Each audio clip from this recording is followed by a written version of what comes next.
Meta hero yang pada awalnya dari season 1, 2, 3, dan 4 dan seterusnya memiliki suatu keunikannya tersendiri pada masanya. Contoh, gua inget banget meta Digifeeder yang pada kala itu membuat orang-orang geger pada masanya. Dan kalau nggak salah itu udah 4 tahun yang lalu. Strategi ini begitu unik dan inovatif, sampai-sampai jadi pembahasan panas di kalangan pemain dan kreator-kreator lainnya. Dan contohnya lagi mungkin Hellos XP maybe, dan masih banyak lagi. Namun semua ini mulai berubah ketika Moonton melakukan perubahan besar di dalam gamenya sendiri, terutama pada mekanik item. Salah satu hal yang paling kontroversial adalah pada saat mereka menghapus item legendaris, yaitu Bloodlust X, dan menggantinya dengan 2 item baru, yaitu Skypiercer dan Malefic God. Kehadiran 2 item ini tentunya membawa dampak yang sangat besar. Banyak hero yang sebelumnya populer tiba-tiba jadi lebih populer lagi. Contohnya Hayabusa yang dimbacknya makin gak masuk akal, Saber yang mendadak jadi favorit di Roll Roam, dan Gatot Kaca yang tiba-tiba sering digunakan di turnamen, dan masih banyak lagi.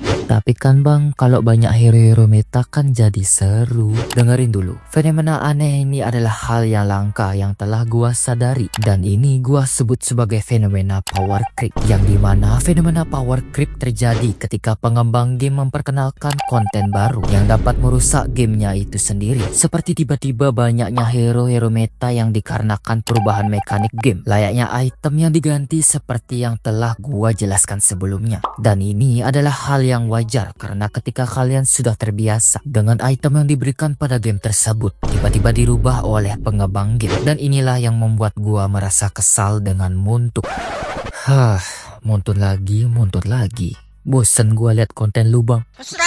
Pertanyaannya, apakah ini adalah hal yang bagus? Atau hal ini akan menjadi malapetaka atau bom bunuh diri bagi Mobile Legends? Di sisi lain, gua tahu banget kalau Moonton pengen playernya merasakan suatu perubahan di dalam mekanik gamenya seperti item yang diganti. Tapi, ini lama-kelamaan justru ngebosenin gak sih? Karena semakin banyak meta hero di season ini, yang artinya player-player yang lain mau gak mau akan terus menggunakan hero-hero meta. Karena itu yang paling mendominasi untuk kemenangan mereka, dan itu membuat hero-hero yang gak cocok dengan item tersebut menjadi terabaikan karena adanya item ini. Jadi apa solusi buat Moonton? Nah, kalau kita ngomongin solusi buat masalah ini, sebenarnya jawabannya cukup sederhana, tapi nggak mudah untuk dilakukan. Moonton bisa mulai dengan melakukan penyesuaian hero dan item secara berkala. Daripada terus menambah konten yang baru dan lebih kuat, kenapa nggak coba untuk menyeimbangkan hero-hero lama dan item yang ada? Hero-hero yang sudah jarang dimainkan seharusnya diberikan buff atau penyesuaian agar tetap relevan. Ini bukan cuma bikin game lebih seimbang, tapi juga memberi penghormatan kepada hero-hero lama yang mudah jadi ikon. Yang kedua, mungkin Moonton harus melibatkan komunitas dalam balancing, dikarenakan sebagai pengembang Moonton perlu mendengarkan feedback dari komunitas pemain. Misalnya mereka bisa bikin polling atau survei tentang hero atau item mana yang menurut pemain terlalu kuat atau malah butuh buff. Dengan cara ini pemain merasa seperti didengar dan balancing yang dilakukan bisa lebih sesuai dengan kebutuhan game. Yang ketiga, membatasi frekuensi update besar.